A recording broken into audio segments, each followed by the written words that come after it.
Today, a French watch house who makes their very own in-house calibers, founded in 1948 by French watchmaker Henri Louis Belmont. He established the brand in eastern France near the Jura Mountains, known for its Swiss watchmaking. And the Superman I'm wearing is their bread and butter superstar from 1963. But today, we're gonna look at an all-new diver, and they sent me 3 different colorways for us to discover.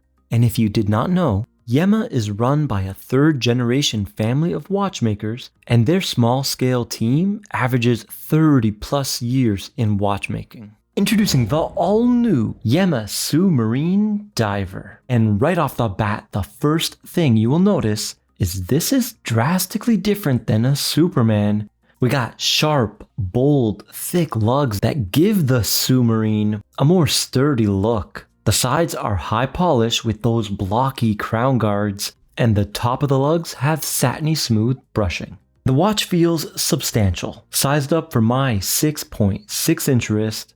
It weighs 141 grams, but on the FKM rubber, only 102 grams.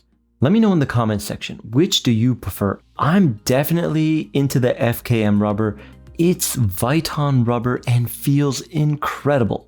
Pretty much feels the same as my black base rubber, so I'm a big fan of it. The crown, however, is a little tiny, coming in at 5.3 millimeters. It's a screw down crown with an embossed Yema logo, and it helps give the Submariner 300 meters of water resistance. Okay, let's look at the bezel. It's a home run. Why? Because it has an aluminum insert. And that's my favorite type of insert. It just looks phenomenal. Here we have the hash mark dividing the number in half. So there's a mark in between the 10, the 20, the 30, so on and so forth. Overall, we have a clean, balanced look. I like it, but how does it feel and how does it sound?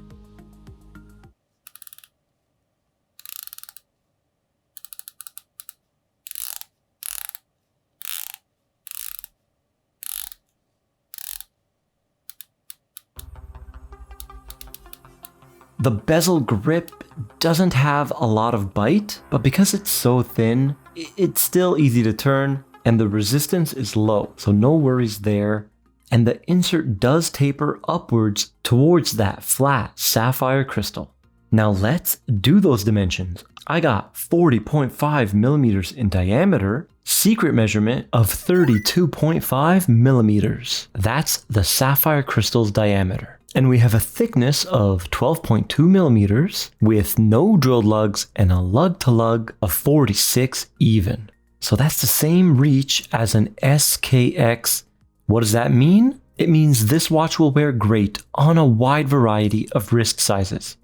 The bracelet and the rubber have the same taper, 20 millimeters down to 16. Nice and elegant, big fan of that. But this beads of rice has solid end links and solid links, but it's fixed with push pins with no screws. The finish is completely brushed on the top side and high polish on the flanks. The clasp is pressed on the top and milled on the inside. It's a lift lock with 4 micro adjustments and a dive extension. I'm a big fan of the FKM rubber. That's the one I would go for, and you get fun, vibrant colors, like just look at this yellow. And I found it extremely comfortable, and I always prefer a lighter watch on the wrist.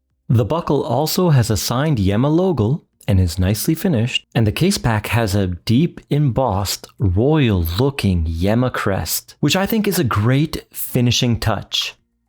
And when we flip the watch over, we're greeted by that dial, and instantly I'm getting a little bit of Super Ocean vibes with that white tapering chapter ring.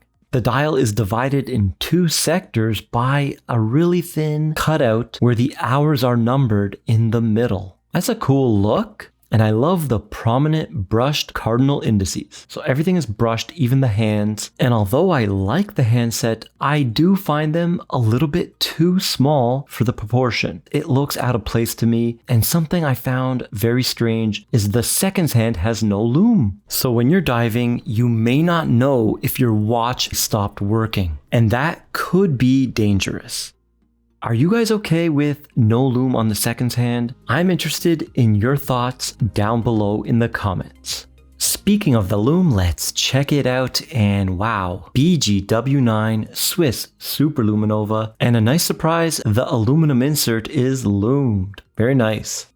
If you get one of the vibrant colors, this can be a great summer watch, but you may be asking, what's the price? With the Beads of Rice bracelet, this one comes in at 990 USD. But I recommend paying less and getting the excellent FKM Viton rubber strap, which comes in at $100 less at 890 USD. Under that $1,000 sweet spot for a very capable 300-meter diver with sapphire, excellent strap, strong loom, and it's coming from a brand with a strong identity, good history, and an in-house movement. We never talked about the movement because when I was winding these prototypes, it felt chalky. And I was thinking, that's not the Yema in-house movement, because the Yema in-house movement winds very refined. So I opened it up, and lo and behold, these prototypes have the Solita SW200.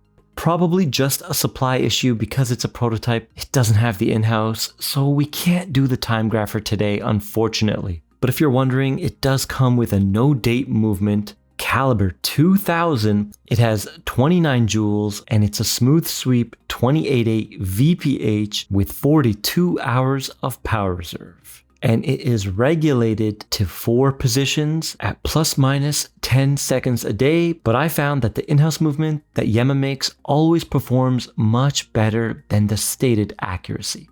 There are 2 colorways we never got a chance to look at. There is an incredible orange and a green. Are you going to pick one up? If so, what color are you most excited about? Let me know down below. And if you liked this video, then you will love the 2 videos I have for you on the right of your screen right now. And I'll see you in the next one.